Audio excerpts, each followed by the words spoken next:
नमस्कार, आप देख रहे हैं सत्य हिंदी का शाम 6 बजे का बुलेटिन और मैं हूं आपके साथ कृति सिंह। बंगाल में मतदान पूरा हुआ, लेकिन दूसरे चरण के दौरान टीएमसी का आरोप है कि लोकतंत्र को कुचला जा रहा है, जबकि बीजेपी भी ईवीएम के साथ छेड़छाड़ के आरोप लगा रही है। इन सब के बावजूद जनता जोश के साथ अपने मताधिकार का इस्तेमाल करने निकली और रिकॉर्ड संख्या में वोट भी किया। अंतर्राष्ट्रीय मोर्चे पर भी ट्रंप ने ईरान को खुली चेतावनी दे दी है।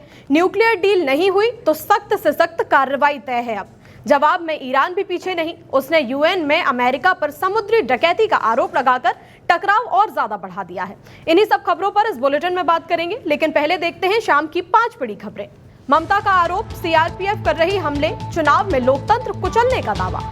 भारी वोटिंग के बीच बंगाल में 3 बजे तक 78% से ज्यादा मतदान दर्ज। ग्रेट निकोबार प्रोजेक्ट पर राहुल गांधी का हमला, विकास नहीं विनाश है ये। ट्रंप का ईरान को अल्टीमेटम, न्यूक्लियर डील नहीं तो सख्त कार्रवाई तय। ईरान की यूएन में गुहार, अमेरिका पर जहाज जब्ती को समुद्री डकैती बताया। मुख्यमंत्री ममता बनर्जी ने चुनाव के बीच गंभीर आरोप लगाते हुए कहा कि ऐसा लोकतंत्र मैंने कभी नहीं देखा। ममता बनर्जी ने दावा किया कि बीती रात से ही उनके कार्यकर्ताओं पर कार्रवाई शुरू हो गई, कई लोगों को गिरफ्तार किया गया और ये सब कोर्ट की अवमानना है। ममता ने सीधे सीआरपीएफ पर निशाना साधते हुए कहा कि केंद्रीय बल मतदाताओं को डराने और टॉर्चर करने का काम कर रहे हैं। उनका आरोप है कि पोलिंग बूथों पर राज्य पुलिस को हटा दिया गया है और पूरा कंट्रोल केंद्रीय बलों ने ले लिया है। उन्होंने कहा कि सीआरपीएफ को सीमाओं की सुरक्षा करनी चाहिए, लेकिन यहाँ वे एक राजनीतिक पार्टी को फायदा पहुंचाने में लगे हुए हैं। मुख्यमंत्री ने यह भी कहा कि वो 1984 से चुनाव लड़ रही हैं, लेकिन इस तरह के हालात पहले कभी नहीं देखे। साथ ही उन्होंने भरोसा जताया कि चाहे कुछ भी हो जाए, इसके बावजूद टीएमसी ही चुनाव जीत रही है। वोटिंग के बीच टीएमसी ने आरोप लगाया कि सीआरपीएफ के जवान मतदाताओं के साथ मारपीट कर रहे हैं। टीएमसी की राज्यसभा सांसद ममता बाला ठाकुर ने कहा, आरोप लगाते हुए ये कहा उन्होंने कि उनके इलाके के एक बूथ पर सीआरपीएफ के जवानों ने मतदाताओं पर हमला किया और 7 से 8 लोगों को बेरहमी से पीटा गया। उन्होंने कहा कि ये बूथ पिछले 34 सालों से टीएमसी का मजबूत गढ़ रहा है और यहाँ अल्पसंख्यक मतदाता ज्यादा हैं। ममता बाला ठाकुर के मुताबिक ये पूरी घटना केंद्रीय मंत्री शांतनु ठाकुर के दौरे के बाद हुई, जिसके बाद हालात ज्यादा बिगड़ गए और अचानक से सब कुछ अफरा तफरी जैसा माहौल हो गया। टीएमसी सांसद सागरिका घोष ने भी इसी तरह के आरोप लगाते हुए एक वीडियो शेयर किया और सवाल उठाया है कि आखिर चुनाव आयोग इस मामले में क्या कर रहा है। पार्टी का कहना है कि वोटिंग के दौरान महिला मतदाताओं को डराया और पीटा जा रहा है। पश्चिम बंगाल में दूसरे और आखिरी चरण की वोटिंग ने नया रिकॉर्ड बना दिया है, जहां 3 करोड़ 21 लाख मतदाताओं में से 78% से ज्यादा लोगों ने शाम तक अपने मताधिकार का इस्तेमाल कर लिया। ये आंकड़े हम आपको बता रहे हैं दोपहर 3 बजे तक के। आंकड़ों की बात करें तो पूर्व बर्धमान में सबसे ज्यादा 83% से ज्यादा मतदान दर्ज हुआ, जबकि हुगली, नादिया और कोलकाता में भी जबरदस्त भागीदारी रही। इस बार का मुकाबला सीधे टीएमसी और बीजेपी के बीच ही है और खास बात यह है कि जिन 142 सीटों पर वोटिंग हुई, उनमें से 2021 में टीएमसी ने 123 सीटें जीती थी। इससे पहले 23 अप्रैल को पहले चरण में 152 सीटों पर ऐतिहासिक वोटिंग हुई थी। उस दौरान करीब 93% लोगों ने मतदान कर एक नया रिकॉर्ड बनाया था। बीजेपी नेता अमित मालवीय ने आरोप लगाया है कि डायमंड हार्बर सीट के फाल्टा इलाके के कई पोलिंग बूथों पर मतदाताओं को बीजेपी के पक्ष में वोट डालने से रोका जा रहा है। उनका दावा है कि ईवीएम में बीजेपी के विकल्प पर टेप चिपका दिया गया, जिससे लोग अपना वोट नहीं दे पा रहे।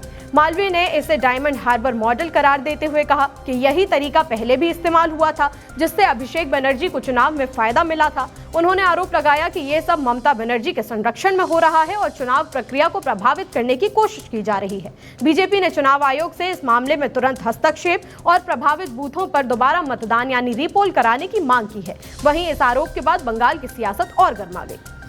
टीएमसी नेता डेरेक ओब्रायन ने प्रधानमंत्री नरेंद्र मोदी को बंगाल हारने पर इस्तीफा देने की खुली चुनौती दे दी है। उन्होंने पीएम मोदी के उस पुराने बयान पर तंज कसा है, जिसमें उन्होंने खुद को सभी सीटों का उम्मीदवार बताया था। डेरेक ने कहा कि अब बड़ी बड़ी बातें छोड़िए और हमारा ये चैलेंज स्वीकार कर लीजिए। उन्होंने सीधे तौर पर प्रधानमंत्री से उनके पद का इस्तीफा मांग लिया। डेरेक के मुताबिक 4 मई को जब ममता बनर्जी और टीएमसी चुनाव जीतेंगे तो मोदी को इस्तीफा दे देना चाहिए। उन्होंने पूछा कि क्या प्रधानमंत्री में इस्तीफा देने का दम है। इस चुनौती ने बंगाल के चुनावी दंगल में नया रोमांच भर दिया है। अब देखना होगा कि 4 मई के नतीजे किसके हक में जाते हैं और कौन इस्तीफा देता है। कांग्रेस नेता राहुल गांधी ने ग्रेट निकोबार में चल रहे 81,000 करोड़ के मेगा प्रोजेक्ट पर जोरदार हमला बोला है और इसे देश के प्राकृतिक और आदिवासी विरासत के खिलाफ सबसे बड़ा स्कैम और अपराध बताया। द्वीप के दौरे पर पहुंचे राहुल गांधी ने साफ कहा कि सरकार जिस काम को डेवलपमेंट प्रोजेक्ट बता रही है, असल में वो एक विनाश है। उन्होंने कहा कि यहाँ लाखों पेड़ों को काटने के लिए चिन्हित किया गया है और करीब 160 वर्ग किलोमीटर का घना रेन फॉरेस्ट खत्म होने की कगार पर है।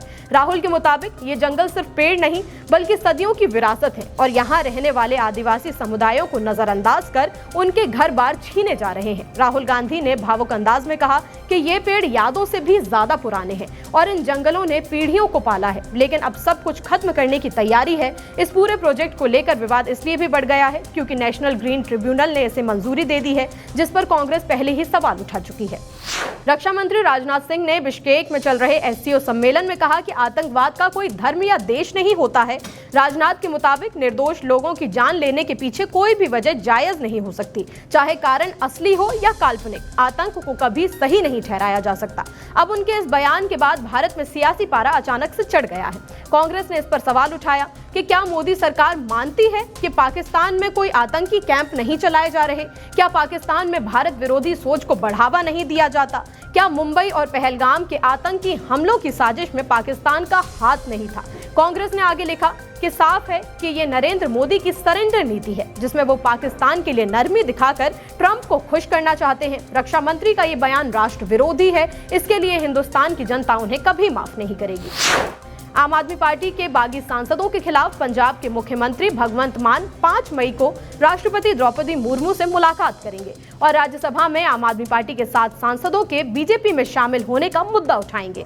मान ने कहा कि उन्हें दोपहर 12 बजे का समय मिला है और वे इस मुलाकात में इन सांसदों को रिकॉल यानी वापस बुलाने की मांग करेंगे। दरअसल आम आदमी पार्टी के 7 सांसदों ने पार्टी छोड़कर बीजेपी का दामन थाम लिया है। इस पर पार्टी का आरोप है कि उनके चुने हुए सांसदों ने जनता के भरोसे के साथ धोखा किया है और बिना जनादेश के पार्टी बदल ली। इसी मुद्दे को लेकर मान पहले भी राष्ट्रपति से मिलने का समय मांग चुके थे। अब 5 मई को पता चलेगा कि मान और राष्ट्रपति के बीच क्या बातचीत होती है और इन 7 सांसदों की मुश्किलें बढ़ जाएंगी या फिर कोई कार्रवाई नहीं होगी। बुलेटिन में आगे अभी और भी खबरें हैं। ट्रंप की ईरान को चेतावनी, अब सख्त कार्रवाई तय। ईरान का यूएन में गुहार, अमेरिका पर समुद्री डकैती का आरोप। ईरान का अमेरिका पर हमला, कहा अब नहीं चलेगी हुकूमत। क्या रुकेगा ईरान युद्ध? सीनेट ने राष्ट्रपति को घेरा। ट्रंप ने एक बार फिर तेहरान को सीधी चेतावनी देते हुए कहा कि अगर जल्द न्यूक्लियर प्रोग्राम पर समझौता नहीं हुआ तो अमेरिका अब सख्त रुख अपनाएगा। ट्रंप ने अपने प्लेटफॉर्म ट्रुथ सोशल पर एक तस्वीर शेयर की जिसमें वो असॉल्ट राइफल के साथ नजर आ रहे हैं और लिखा कि नो मोर मिस्टर नाइस गाय। ट्रंप ने ईरान की लीडरशिप पर निशाना साधते हुए कहा कि उन्हें समझौता करना आता ही नहीं है और वे न्यूक्लियर डील फाइनल करने में नाकाम हैं। उन्होंने ये भी दावा किया कि ईरान की हालत कमजोर है और वो जल्द से जल्द स्ट्रेट ऑफ हॉर्मुज खोलना चाहता है। ट्रंप का कहना है कि अगर ईरान परमाणु हथियार हासिल करता है तो पूरी दुनिया बंधक बन सकती है। वहीं ईरान के विदेश मंत्री अब्बास अरागची रूस और दूसरे देशों से समर्थन जुटाने में लगे हुए हैं। ईरान ने संयुक्त राष्ट्र में अपील करते हुए कहा है कि अमेरिका ने उसके व्यापारिक जहाजों और तेल टैंकरों को जब्त करके अंतर्राष्ट्रीय कानून का उल्लंघन किया है। यूएन में ईरान के राजदूत आमिर सईदी इरावनी ने सीधे एंटोनियो गुटेरेस को पत्र लिखकर इस कार्रवाई को समुद्री डकैती बताया और मांग की कि अमेरिका की कड़ी निंदा की जाए और सभी जहाज तुरंत रिहा किए जाएं।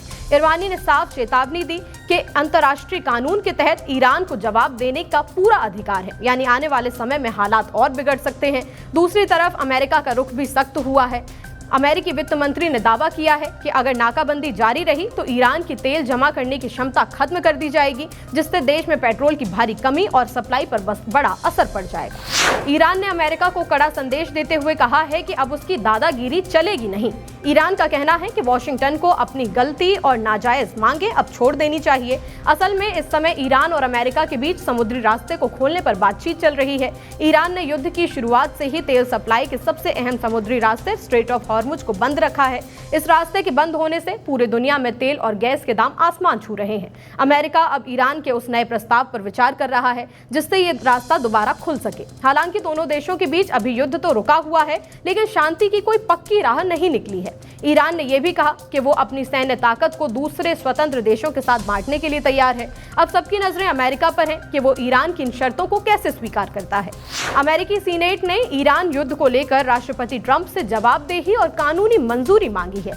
सीनेटरों का कहना है कि राष्ट्रपति ट्रंप को इस युद्ध के लिए संसद में मंजूरी लेना जरूरी है। असल में वॉर पावर एक्ट के तहत युद्ध शुरू होने के 60 दिन पूरे होने वाले हैं। नियम के मुताबिक अब राष्ट्रपति को सांसदों से आधिकारिक इजाजत लेनी ही पड़ेगी। सीनेटर सुसान कोलिंस ने साफ कर दिया है कि बिना मंजूरी युद्ध जारी नहीं रह सकता। या तो राष्ट्रपति मंजूरी ले ले, वरना संसद इस युद्ध को बीच में ही रोक देगी। हालांकि उम्मीद है कि राष्ट्रपति ट्रंप सुरक्षा कारणों का हवाला देकर 30 दिन का समय मांगेंगे। इस बीच सीनेट की समितियां रक्षा मंत्री पीट हेग्सेथ से बंद कमरे में सवाल जवाब करेंगी। सांसद जानना चाहते हैं कि युद्ध किस दिशा में जा रहा है और जनता का पैसा कहां पर लग रहा है। ट्रंप प्रशासन के लिए अब अपनी हर कार्रवाई का हिसाब देना कानूनी रूप से जरूरी हो गया है। फिलहाल 6 बजे के बुलेटिन में इतना ही, लेकिन ऐसी ही अपडेट्स लगातार देखने के लिए हमारे चैनल को सब्सक्राइब कर लें। साथ ही आप हमारे चैनल की मेंबरशिप लेकर हमारा साथ भी दे सकते हैं। इसकी सारी जानकारी आपको मेंबरशिप बटन पर क्लिक करके मिल जाएगी। तो खबरें पढ़िए, वीडियोस देखिए। रात 8 बजे हम फिर से हाजिर होंगे नई खबरों के साथ। तब तक के लिए नमस्कार।